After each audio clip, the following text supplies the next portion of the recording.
اللہ حفاظت فرمائے. ابتدا میں میری تھوڑی سی وہ بات عرض کی تھی، وہ یہ کہ جب کسی جگہ کے مسلمان نماز پڑھ سکتے ہوں، رکاوٹ کوئی نہ ہو، پھر بھی نہ پڑھیں. جب کسی جگہ کے مسلمان روزہ رکھ سکتے ہوں اور سستی کی وجہ سے روزے نہ رکھیں. جب کسی جگہ کے مسلمان زکوٰۃ دے سکتے ہوں، پھر بھی نہ دیں. جب کسی جگہ کے مسلمان حرام کاموں سے بچ سکتے ہوں، پھر بھی نہ بچیں. جب کسی جگہ کے مسلمان قرآن پڑھ سکتے ہوں، پھر بھی قرآن کے ساتھ ان کا تعلق قائم نہ ہو. جب کسی جگہ کے مسلمان اپنی نبی کی ایک سنت پر عمل کر سکتے ہوں، پھر بھی نہ کریں.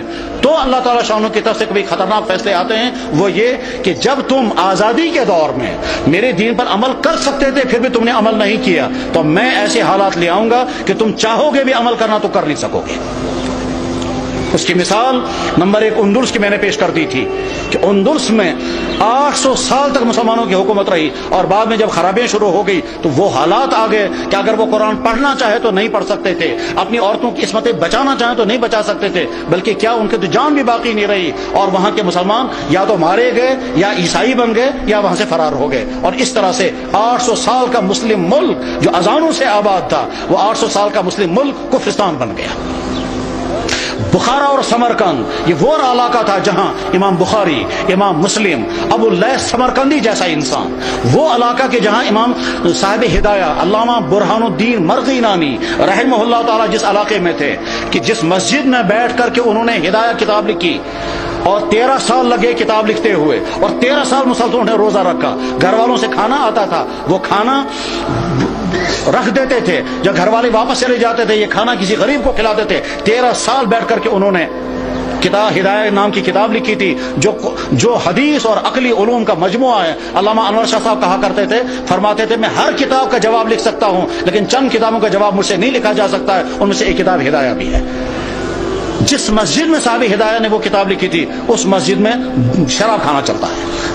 غرض یہ کہ جب بخارا اور سمرقند جیسے علاقے میں وہ حالات آ گئے کہ وہاں قرآن رکھ نہیں سکتے، کلمہ پڑھ نہیں سکتے، مسجدوں میں تالے لگ گئے، تو اللہ تعالیٰ شانوں کو طاقت ہے، اگر غضبناک ہو جائیں تو ان علاقوں میں بھی یہی حال ہو سکتا ہے جن علاقوں میں مسلمانوں کو موقع ہے وہ اپنی دین پر چلیں. میرے بھائیوں، اس غلط فہمی میں مت رہیں کہ ہمارے لیے وہ حالات نہیں آ سکتے ہیں. ہماری پچھلی تاریخ میں ایسے حالات آ چکے ہیں. چاہے کشمیر کی پچھلی تاریخ میں ایک زمانہ ایسا آیا تھا جب سکھوں کا دور تھا، مسجدوں میں تالے لگے تھے، اور جو نماز پڑھنا چاہتا تھا اس نماز پڑھنا اس کی جسم سے کھال نکالی جاتی تھی سب لوگوں کے سامنے تاکہ باقی لوگ نماز نہ پڑھیں. سری نگر کی جامع مسجد میں گھوڑے باندھے گئے تھے، تمام مسجدیں مسمار کر دی گئی تھی. اس وقت لوگ نماز پڑھنا نہیں پڑھ سکتے تھے، یہ اذانیں بین ہو گئی تھی.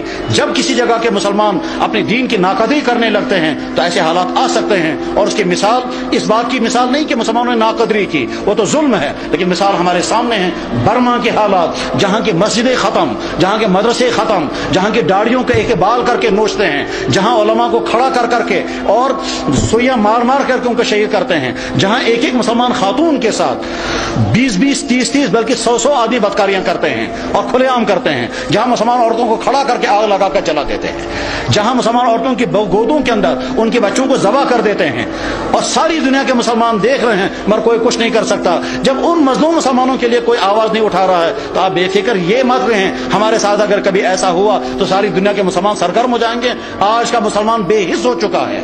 آج کا مسلمان دنیا کے حکمران، ان کے بیوروکریٹ، ان کے تمام ہائی کلاس طبقے وہ اپنی عیاشوں میں ڈوبے ہوئے ہیں. کسی سے کوئی امید نہیں ہے. اپنے دین پر جمنے کا فیصلہ کر کے اٹھیں، اپنے ایمان پر قائم رہنے کا فیصلہ کر کے اٹھیں، اپنے دین پر چلنے کا فیصلہ لے کر اٹھیں، اپنے گھروں کے اندر دیندار گھر بنانے کا فیصلہ لے کر اٹھیں، اپنے بزنسوں کو مسلمان بزنس بنانے کا فیصلہ لے کر اٹھیں، اپنے فنکشنوں کو دین کا فنکشن بنانے کا فیصلہ لے کر کے اٹھیں. جب مسلمان حرام سے بچ سکتا ہو اور پھر بھی نہ بچے وہ شرابیں پیے تو حالات ایسے آ سکتے ہیں کہ زبردستی مسلمانوں کو شراب پلائی جائے گی. جب مسلمان داڑھی رکھ سکتا ہو اور نہ رکھے تو بعد میں ایسے حالات آ سکتے ہیں کہ رکھنا بھی چاہیں تو نہیں رکھ سکتے. ساری ترکی کے اندر مسلمان داڑھی رکھ نہیں سکتا، حالانکہ سارا مسلمان ملک ہے.